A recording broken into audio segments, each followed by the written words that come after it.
Yeah, I think it's a very good idea because when you make an investment, you're doing it for the long term. When you look at the prospects of the BRICS and the emerging market in general, their prospects for the long term are still very good. The fundamentals are very good.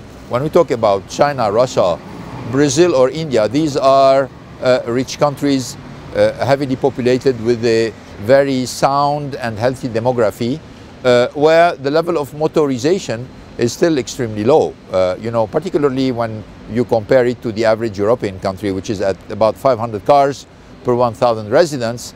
And you see that Russia is at 300, Brazil is at 200, China is a little bit above 100, and India is at 25. There is still a lot of growth coming. Now, we know also that the emerging markets, or at least some of them, we're not going to go through a linear growth. It's not going to be something steady, predictable, smooth. From time to time, we're going to have corrections. From time to time, we're going to have bumps. And that's what we are seeing now in Russia, and we're seeing in Brazil.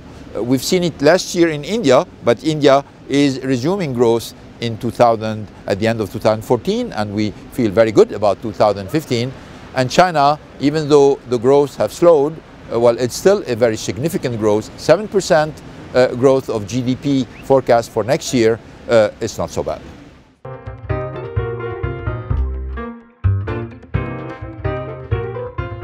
I don't think that it's going to be slowing down, which means the people who are buying EV mainly for economic reasons may be deterred from this. But you have plenty of consumers buying EV for other reasons. But on top of this, even though the price of oil is unpredictable, nobody has predicted last year that would be at this level of oil price today, and nobody knows where oil price will be next year or 2 years down the road. But what is predictable is the fact that the regulation on emissions is going to get tougher in the different markets where we are present. So our EV strategy is here not only to face too much dependence on oil or the cost of oil, but also to allow us to meet a very stringent regulation on emission that are happening and will be happening on the future. So I can bet you that more and more car makers are coming to EVs, and they're going to continue to build and sell EVs, even with the price of oil going down, not only because nobody thinks that the price of oil are going to remain where they are for a very long term, but at the same time also because without EV and zero emission, it's going to be very difficult to meet the regulations on emission, particularly in China and in the United States.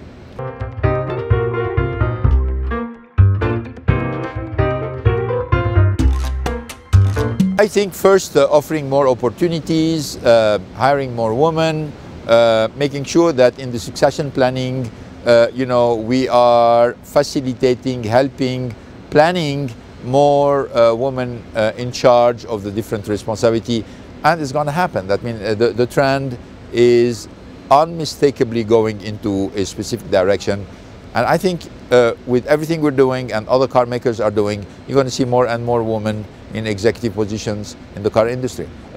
It is going unmistakably in one direction. It's going to take some time because you need to change some of the perceptions that this is an industry mainly for men, which is not true because, as you know, more than 60–65% of the customers of this industry are mainly female. So we need to make sure that the products, the technology, everything we do are female friendly, and for this we're going to need much more executive power from the female side.